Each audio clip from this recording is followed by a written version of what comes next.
नमस्कार दोस्तों, मैं प्रशांत कुमार, आप सभी का मॉर्निंग टू इवनिंग क्लासेज पर स्वागत है। चलो दोस्तों,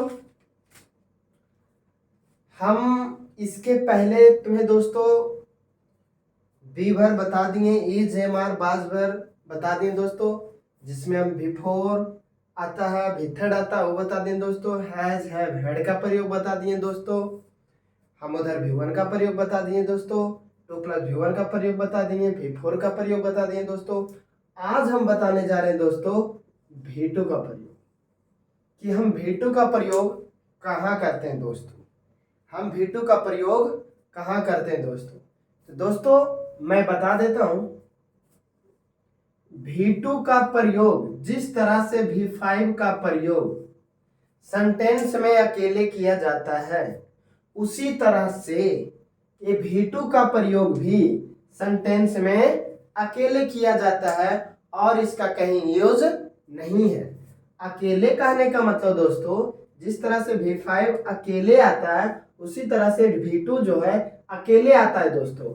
अकेले कहने का मतलब ये हुआ कि इसके साथ कोई भी सहायक क्रिया का प्रयोग नहीं होता है, कोई भी सहायक क्रिया का प्रयोग नहीं होता। Is am are was were has have had do does did shall will can could, कोई भी सहायक क्रिया का प्रयोग इसके साथ नहीं होता है, ये अकेले होता है। बस सब्जेक्ट लिख दो और V2 डाल दो और ये हमारा सेंटेंस रेडी हो गया और ये सही है दोस्तों। अब बात रहा कि इसका अर्थ क्या होगा। इसका अर्थ क्या होगा दोस्तों, जब कोई घटना पास्ट में घटित होता है, जब कोई घटना पास्ट में घटित होता है, उसका वर्तमान से कोई लेना देना नहीं रहता है। ध्यान से सुनना, जब कोई घटना पास्ट में घटित होता है, वर्तमान से उसका कोई लेना देना नहीं रहता है, मतलब उसका असर वर्तमान में एकदम खत्म हो चुका है, तो हाँ हम V2 यूज करते हैं। लेकिन जब कोई वैसे घटना जो पास्ट में घटित हुआ है लेकिन उसका असर वर्तमान में रहता है, तो उसको हम परफेक्ट में लिखते हैं दोस्तों, हैज या हैव प्लस V3 में लिखते हैं। दोनों में यही फर्क है। बस जब कोई घटना पास्ट में घटित हो और उसका असर वर्तमान से कोई लेना देना ना हो, मतलब पास्ट का असर वर्तमान पर नहीं हो, तो हम V2 यूज करते हैं, अन्यथा ये वाला यूज करते हैं। और ये वाला यूज तुम लोग को हम बता चुके हैं दोस्तों, ठीक है। आज हम इसका यूज बताने जा रहे हैं। देखो दोस्तों, पहले अब तुम्हें ये पता, तुम कहोगे हम पहचानेंगे कैसे कि ये सेंटेंस V2 में जाएगा कि क्या चीज में जाएगा, हम ये पहचानेंगे कैसे। जी दोस्तों, तो उसका हम बताते हैं।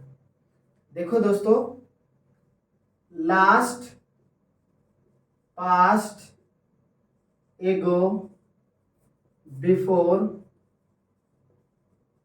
यस्टरडे। लास्ट, पास्ट, एगो, बिफोर, यस्टरडे। उसके बाद it is time, it is right time,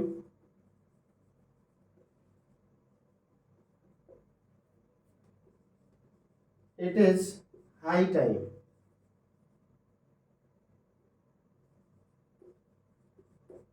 देखना दोस्तों, it is time, it is high time, it is time, it is right time, it is high time, it is time, it is high time, it is right time. Last, past, एगो, before, yesterday. अगर ये सब word कहीं दिखेगा दोस्तों, अगर ये सब वर्ड कहीं दिखेगा तो वहां पर क्या भर देना है दोस्तों, V2। वहां क्या भर देना है दोस्तों, V2, यानी पास्ट भर देना है। वहां क्या भरना है दोस्तों, V2, V2 यानी पास्ट भर देना है दोस्तों, ठीक। कहीं भी दिखे लास्ट, पास्ट, एगो, before, yesterday, it is time, it is high time, it is right time, कहीं भी ये वर्ड दिखेगा सेंटेंस के, देखो दोस्तों ये सब सेंटेंस के अंत में लगा हुआ रहेगा और ये वाला सेंटेंस के शुरुआत में लगा हुआ रहेगा। ये सब सेंटेंस के अंत में रहेगा और ये सब सेंटेंस के शुरुआत में लगा हुआ रहेगा दोस्तों, ठीक है। तो वहां क्या भर देना है दोस्तों, V2 भर देना है। जैसे एग्जांपल से हम समझते हैं दोस्तों,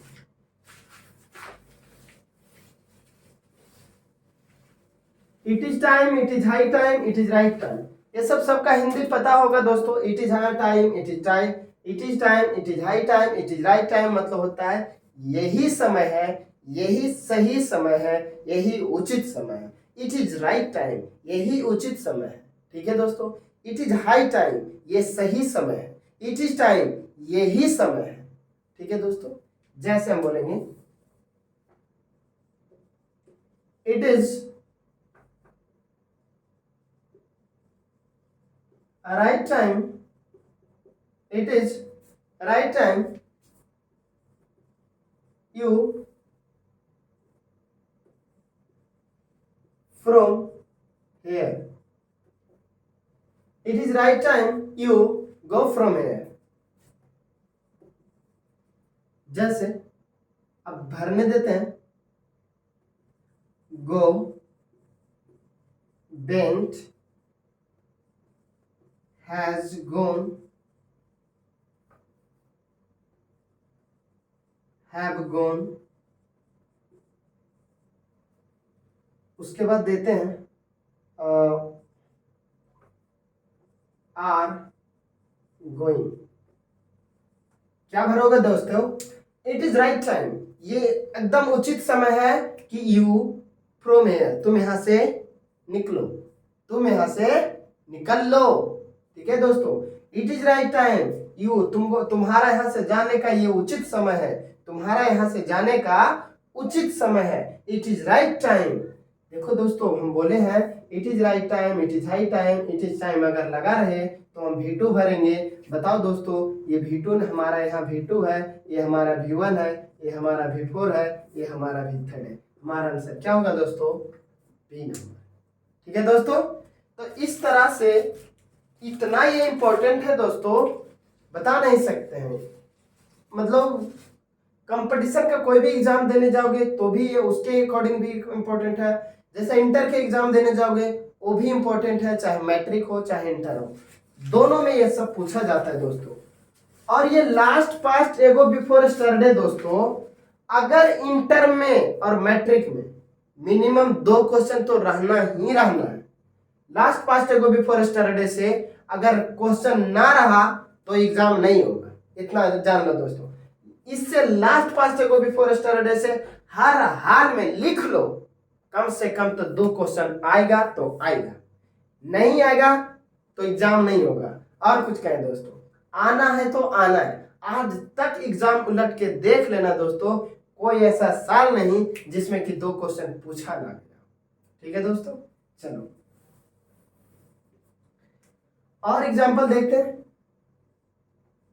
सी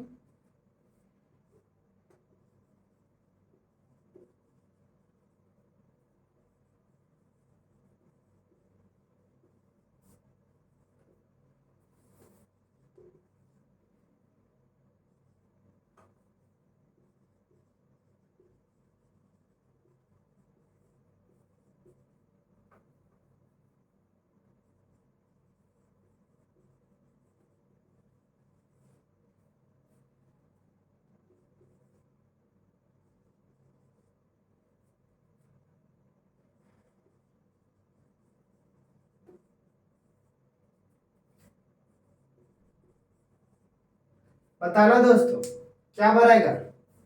see this car last Sunday. देखो दोस्तों, लास्ट लास्ट लास्ट संडे मतलब पिछला संडे, लास्ट माने पिछला संडे, पिछला संडे। अब ये पास्ट की बात कर दिया दोस्तों तो हमारा पास्ट आएगा, हमारा ये प्रेजेंट नहीं हो सकता, हमारा ये प्रेजेंट नहीं हो सकता।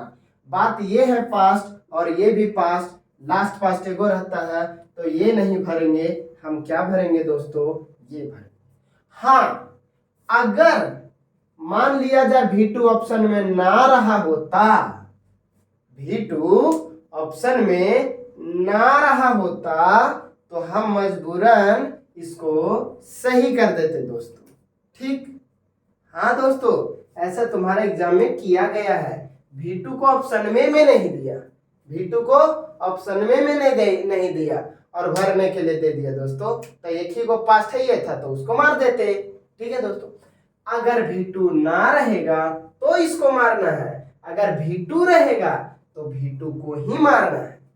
ठीक ठीक है, तो वह पिछले संडे को ये कार खरीदी थी, वह पिछले संडे को ये कार खरीदी थी। ठीक है दोस्तों, चलो और एग्जांपल देते हैं दोस्तों।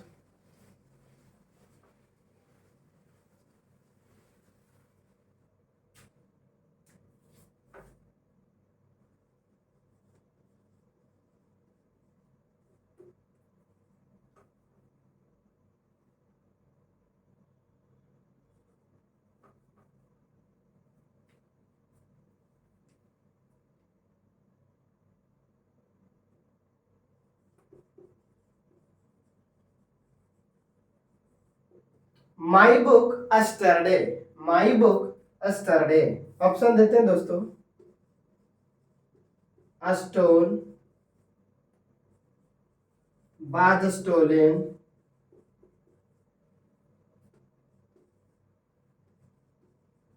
Has been stolen, D number में बाज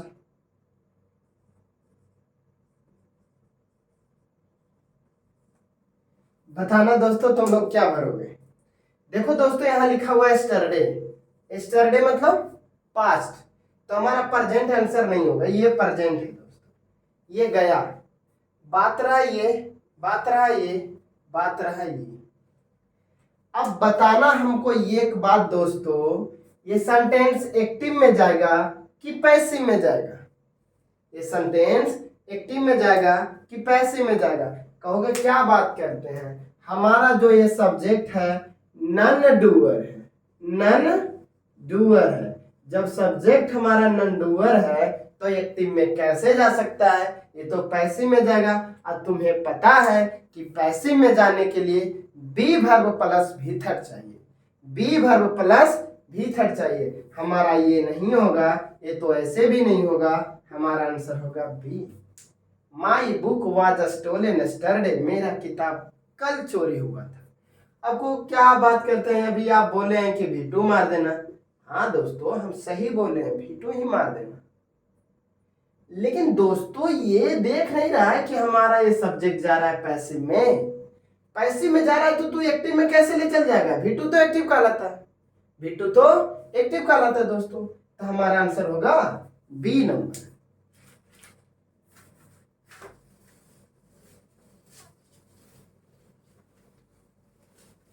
वो भी एक तरह का V2 ही है दोस्तों। देखो जैसे हम बोलेंगे subject plus V2 plus object, ठीक दोस्तों, ये हमारा पास्ट का है, लास्ट में लगा हुआ रहेगा, लास्ट पास्ट एगो बिफोर स्टरडे जो भी रहेगा लगा हुआ रहेगा। तो ये जो सेंटेंस हमारा गया है दोस्तों एक्टिव में ये है, और इसी का पैसिव जब बनाने का रहता है ना दोस्तों, तो ये ऑब्जेक्ट इधर लिखा जाता है, ऑब्जेक्ट इधर लिखाता है, लेकिन ये ऑब्जेक्ट जो लिखा जाता है ना दोस्तों उसको सब्जेक्ट के रूप में लिखा जाता है। ये ऑब्जेक्ट को यहाँ लिखता है लेकिन ये ऑब्जेक्ट को सब्जेक्ट के रूप में लिखता है। उसके बाद ये V2 है, V2 मतलब बाज या बर, बाज या बर, उसके बाद जो है यहाँ भीथट लिखा जाता है दोस्तों, क्योंकि इस एमआर के बाद V2 आता नहीं, भीथट आता है, तो यही वाला ये लिखा है दोस्तों। तो अभी जो हम बनाए थे माई बुक वाला, तो हमारा सब्जेक्ट नन डूअर था, नन डूअर था, तो ये कैसे जा सकता था, इसी के जगह पर ये आया, ये आया, बात तो कोई बराबर होगा। ठीक है दोस्तों, आशा करते हैं कि समझ में आ गया होगा दोस्तों। हमारा सब्जेक्ट नन डूअर रहेगा तो पैसिव में बनेगा ही दोस्तों। चलो एक लास्ट एग्जांपल देते हैं दोस्तों बस।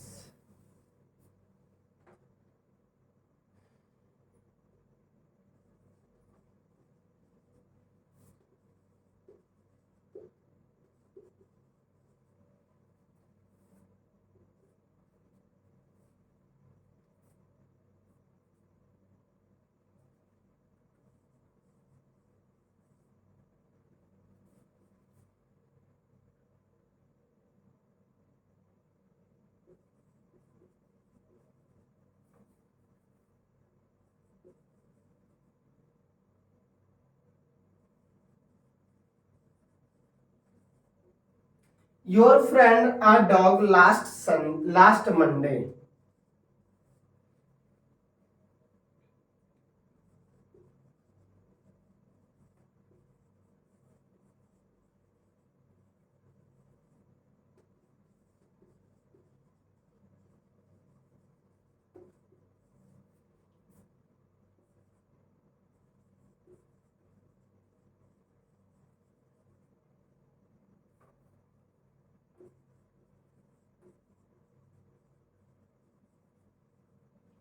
चलो दोस्तों बताना क्या होगा।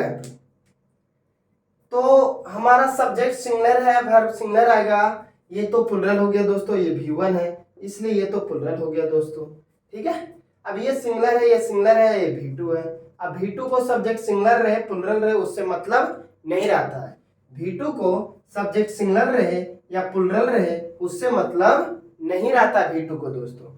बस V2 तो कोई भी यहाँ पर सब्जेक्ट डालो और V2 डालो, बशर्ते कि ये सब्जेक्ट जो होना चाहिए डूअर होना चाहिए। ये सब्जेक्ट जो होना चाहिए डूअर होना चाहिए।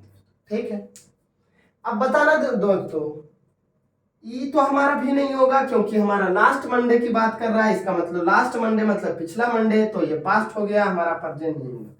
बात रहा इसका, अब बात रहा इसका, क्या हमारा सब्जेक्ट डूअर है या नॉन डूअर है। हमारा सेंटेंस एक्टिव में जा रहा है या पैसिव में जा रहा है। बोलोगे ये सेंटेंस एक्टिव में जा रहा है। कैसे पता चल गया आपको कि एक्टिव में जा रहा है, क्योंकि आगे ऑब्जेक्ट आया हुआ है। ऑब्जेक्ट आया हुआ है इसका मतलब ये हुआ, देखो ऑब्जेक्ट कहते किसको दोस्तों, जब सब्जेक्ट कुछ करता है और उसका काम से जो प्रभावित होता है वो ऑब्जेक्ट कहलाता है। इसका मतलब सब्जेक्ट कुछ किया तब तो ऑब्जेक्ट आया।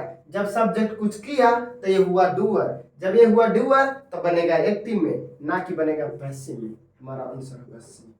ठीक है दोस्तों, आशा करते हैं दोस्तों कि समझ में आ गया होगा। बस आज की सेशन यहीं तक रखते हैं। अगली वीडियो में तुम लोग को दोस्तों मॉडल्स बताएंगे दोस्तों। ठीक है दोस्तों, थैंक यू।